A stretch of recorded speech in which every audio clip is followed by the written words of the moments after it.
Another in-season tourney game and another heartbreaking loss for the Chicago Bulls as it came right down to the wire.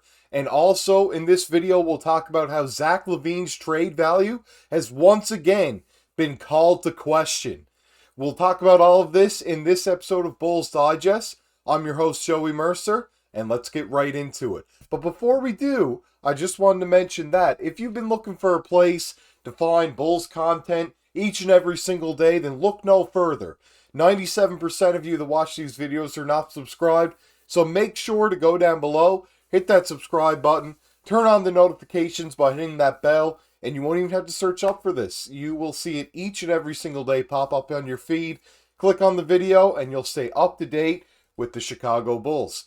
The first thing we want to talk about today, of course, is last night's game and the recap from it. So yes, last night's game recap.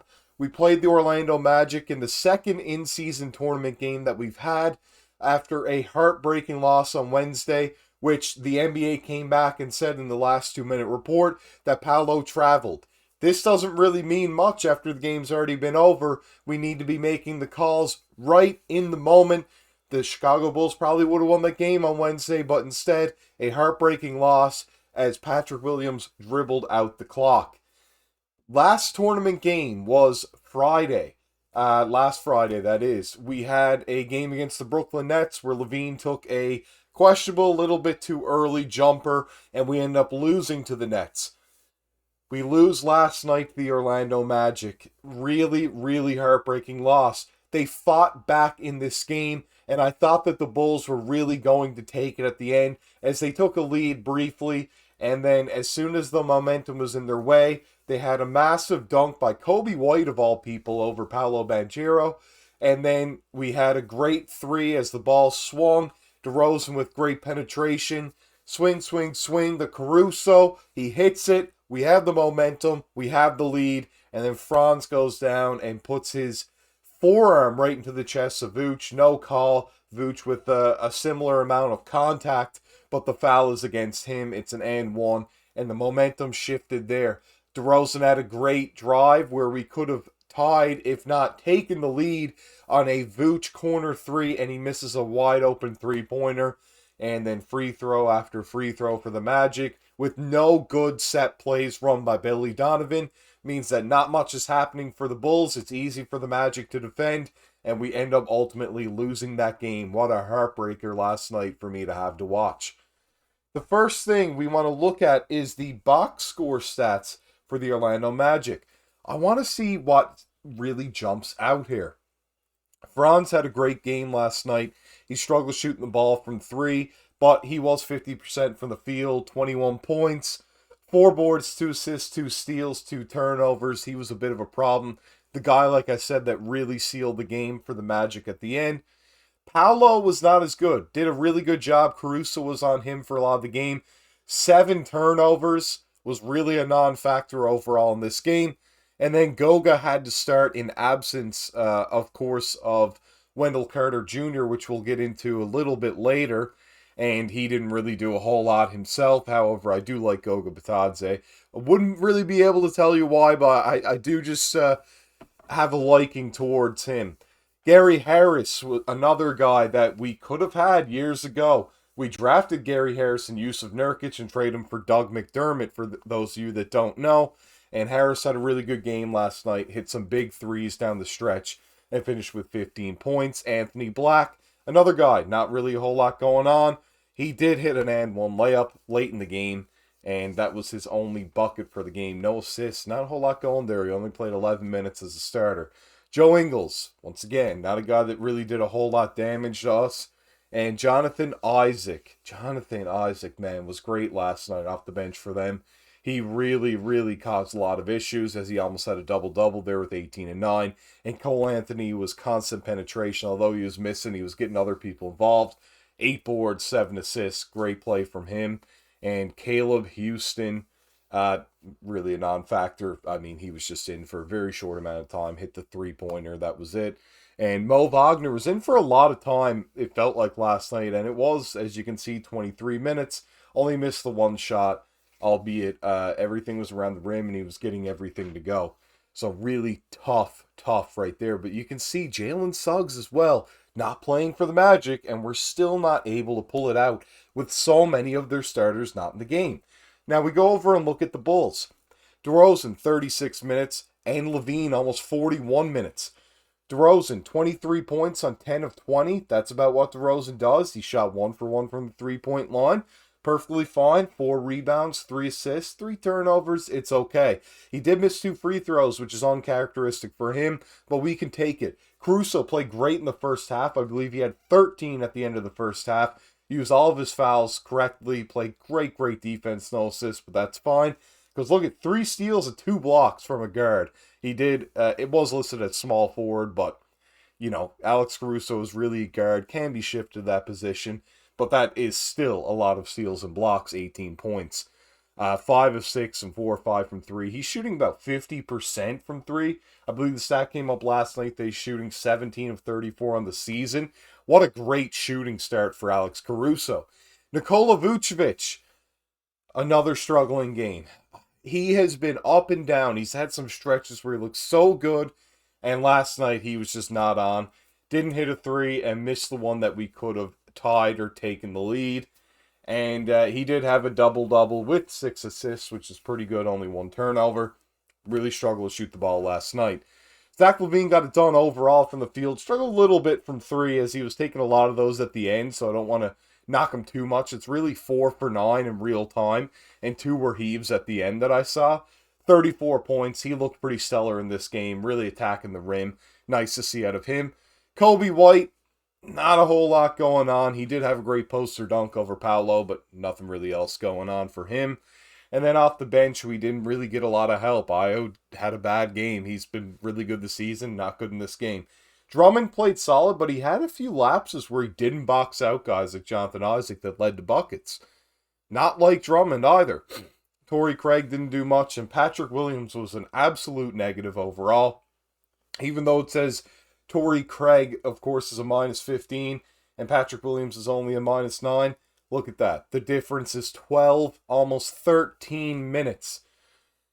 Patrick Williams, once again, didn't hit a shot. 3 turnovers. He's not doing anything to help the team at all. And Javon Carter didn't get a lot of burn. I think it was just because we had Alex Caruso really going off last night, even though, once again, listed as a small forward. And they really didn't want to move Kobe White out of that starting lineup, as Javon has struggled a bit more lately, but I did think he'd get, above 10 minutes for sure. Yeah, a lot to talk about there in the box score. It's interesting to see that the Magic were missing so many players, and they were still able to beat the Chicago Bulls. We came back in the game. We were on top at the end of the game, and things just aren't able to fall our way. We don't get calls, sure, but we're also just missing so many open shots. There were so many times throughout this game that I saw the ball swing correctly, or DeRozan even make a great pass, and there's people not able to contribute and hit an open jumper. The bench has got to be better. I'm going to continue to say this until there are some changes made. The bench is not performing at all. They're not doing anything. It's not even great defense. The defense is okay, but it's not good enough when you're doing absolutely nothing offensively for it to make up for that lapse. Really, the Bulls have gotta be better off the bench. They have got to be deeper. And if they're going to do anything this season, that's what's going to happen. But there have been so many talks of a rebuild right now, it's hard to say what direction the team is actually going in. I just want to show here that the inactive players for the game, and those are the players not even in the lineup, of course, like not even potentially in, like Jalen Suggs was out with an injury, isn't listed. These are completely inactive players right now for the Orlando Magic. It was Kevon Harris, Trevelyan Queen, not really doing a whole lot there with 2 of them playing, but Wendell Carter Jr. and Markelle Fultz go along with Jalen Suggs. That's 3 starters. That's some big players for the Orlando Magic not playing. We, of course, are always without Lonzo Ball, but the rest of those players, G League quality players. We're not missing anybody, and we're losing to the Orlando Magic without 3. Yes, 3 of their starters. That is simply unacceptable for the caliber of players that we have compared to who they had, we have got to win that game. It really is time to change things if this is the direction that we are going in. Which leads us to the last topic of the day.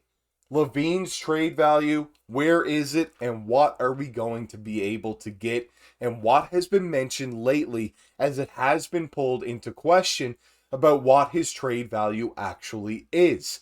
So, this is the report that I read recently. I found it on the NBA Reddit, and this actually cited from an Athletic article from Katz. This is really, really eye-opening, and I don't know how anybody watching this is going to feel about it, but I'm going to tell you how I felt about this. Let's just get into it. Call people around the league about LaVine, and they respond with a shrug. If I got $39 million every time someone put on a sheepish tone and said, I mean, someone will get him, passively removing their team from the situation, I'd be a rich man, but I wouldn't be as rich as Zach LaVine. The contract is a massive reason why LaVine's market could be dampened. It's possible the return isn't what we would expect for a top-notch prime-aged player. LaVine has 4 years, including this one, and $178 million remaining on his deal. He makes $40 million this season and has a player option for $49 million in 2026 to 27. Yeah, the contract is a little bit much. He is an all-star caliber player, but is so up and down right now, and this season so far has not proven that he is worth that amount of money. They question his trade value as they say that other teams are not going to look for his services, and fans basically, from what I could just see, are like, yeah, we don't want Zach LaVine on the team. I can guarantee you fans might not feel that way, and I can't speak for the fans of other teams.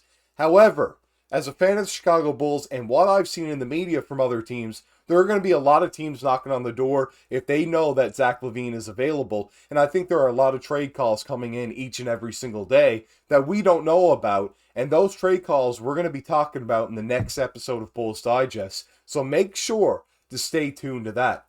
I think LaVine's trade value right now is still where I've mentioned it as a high, near all-star caliber player. Just under an all-star caliber player. A very quality starter. We're going to talk more about the LaVine trades and what is his value in the next episode of Bulls Digest. I can't wait to see you there. I'm your host, Joey Mercer. Make sure to like and comment the video down below. Subscribe to the channel, turn on notifications, and you'll see us each and every day without even having to search it up. I can't wait to see you in the next one. Signing off.